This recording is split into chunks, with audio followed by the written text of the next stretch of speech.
Addunyaan keenya pilaaneetii uumamoota dinqii fi ajaa'iba ta'aniin kan guutamtedha.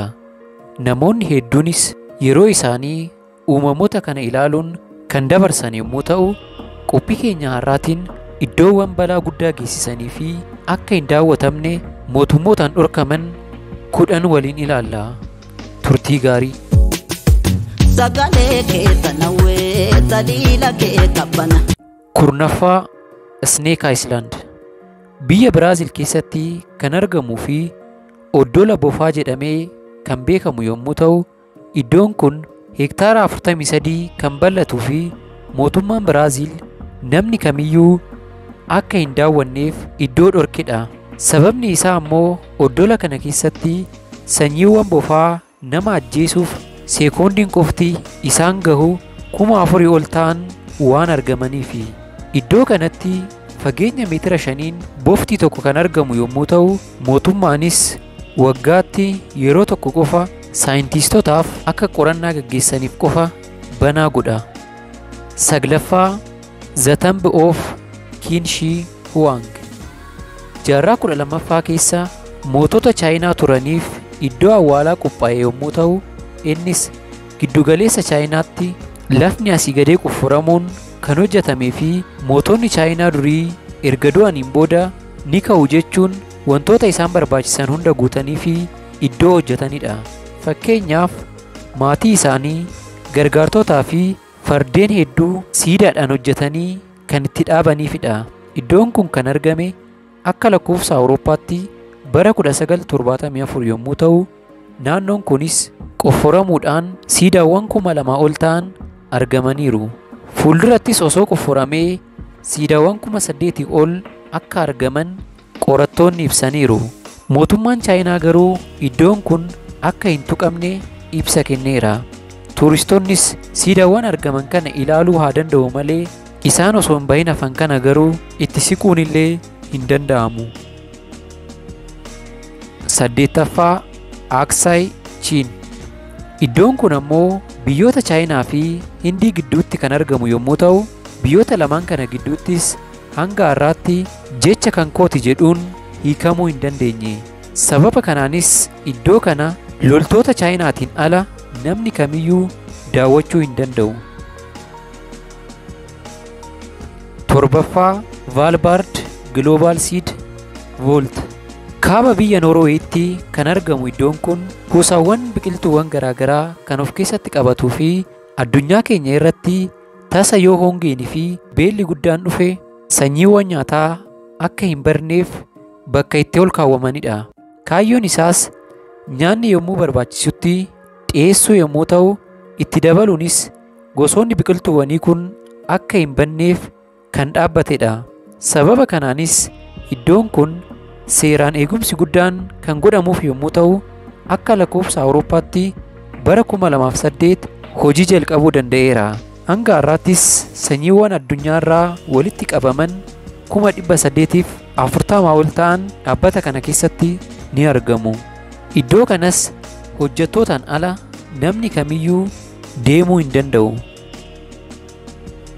6ffaa Vaatikaan Secret Archives biyya Giriik Vaatikaan keessatti iddoon argamu kun seenaawwan, xalayaa, barreeffamoota, iccitiiwwan akkasumas faayilota lubootaa kan of keessatti qabate yommuu ta'u, hanga jaarraa 8ffaatti seenaawwan jiran kuusee kan qabatedha.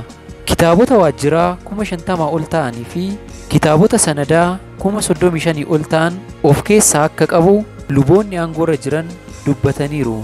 Iddoo kanas eegdota, qulqulleessitootaa fi namoota muraasa qorannoodhaaf carraa argataniin ala namni kamiyyuu seenuu hin danda'u.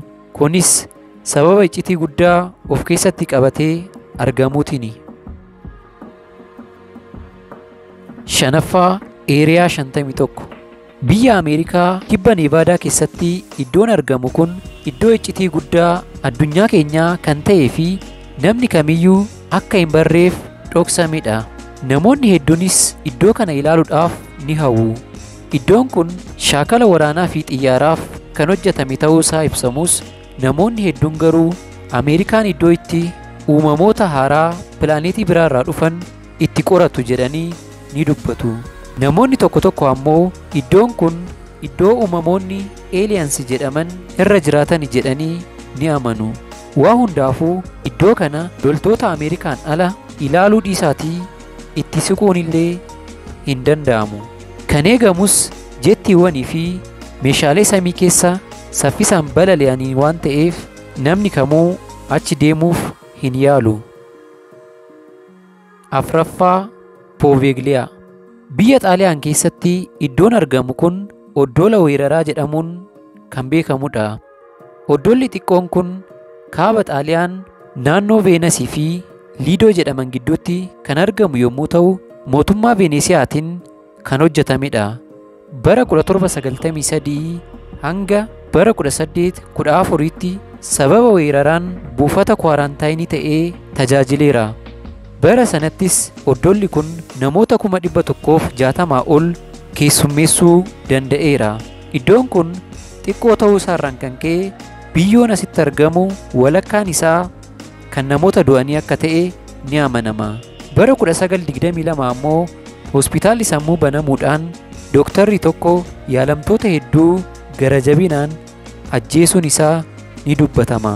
Hospitaalli kun bara 1968 cufamus jijjigaan isaa hanga har'aatti ni jira. Mootummaan Xaaliyaanis iddoo kana irra deebi'uudhaan akka ijaaru dubbatuyyuu oddoola kana garuu osoo deebisanii hin ijaarin hanga har'aatti namni kamuu akka dhaqee hin daawwanne dhorkamuudhaan cufaa ta'eera. Sadaffaa Noorz Sentinel Ayislaand. Galaana Beengaalii irratti oddoolli argamtu kun bosona bareedaa fi cillimoo ta'een kan haguugamtedha. Guutummaatti bosonaan kan haguugamte waan taateef jalbaadhaan iddoo kanatti siquun ni ulfaata. Iddoo kana ulfaataa kan godhe garuu bosonicha miti. Oddoola kana keessatti jiraattonni iddoo sana jiraatan namoota biroo waliin walitti dhufuu kan hin barbaannedha. Namoonni kun jireenya ammayyaa addunyaan keenya irra geesse kan hin beeknee fi hanga har'aatti namoota qullaa isaanii jiraatanidha. Bara 2008 namoonni lama qurxummii xamaduuf iddoo kana yommuu deeman namoota kanaan erga ajjeefamaniin booda namni kamuu iddoo kana akka hin deemne dhorkameera. Lammaffaa Laaskas Keevs. Kaaba dhiyaa Faransaayitti iddoon argamu kun holqa bareedaa fi fakkiiwwan adda addaa of keessaa qabudha. Fakkiiwwan kunis waggoota 17,000 ol akka lakkoofsisan ni dubbatama. Baay'inaanis beelladoota gurguddoo of keessatti kan qabatedha. Holqi kun UNESCO irratti haa galmaa'u malee bara 2008 booda sababa weerara fangasiitiin namoota qorannoof eeyyama argataniin ala namni kamiyyuu akka hin seenneef dhorkameera. Tokkoffaa Hird Ayislaand Voolkaanoo. Awustiraaliyaa keessatti oddoolli argamu kun ammoo cabbiidhaan kan marfamee fi lafarraa iddoo fagoo ta'ee beekamudha. Of keessattis peenguinii dabalatee bineensota muraasaaf iddoo jireenyaa ta'uun kan fayyadudha. Haa ta'u malee iddoon kun of keessatti voolkaanoo guddaa ta'ee qabatee argama.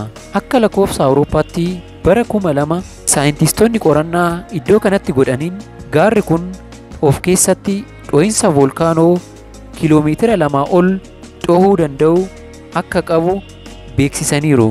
Itti dabaluunis iddoon kun haala qilleensaa ilma namaaf mijatu waan hin qabneef namni kamuu akka hin dhaqneef dhorkameera. Nutis iddoowwan kana keessaa isa kam daawwachuuf osoo eeyyama argattanii deemuu barbaaddu jechaa qophii keenya irraa asuma irratti goolabna. Nagaatti.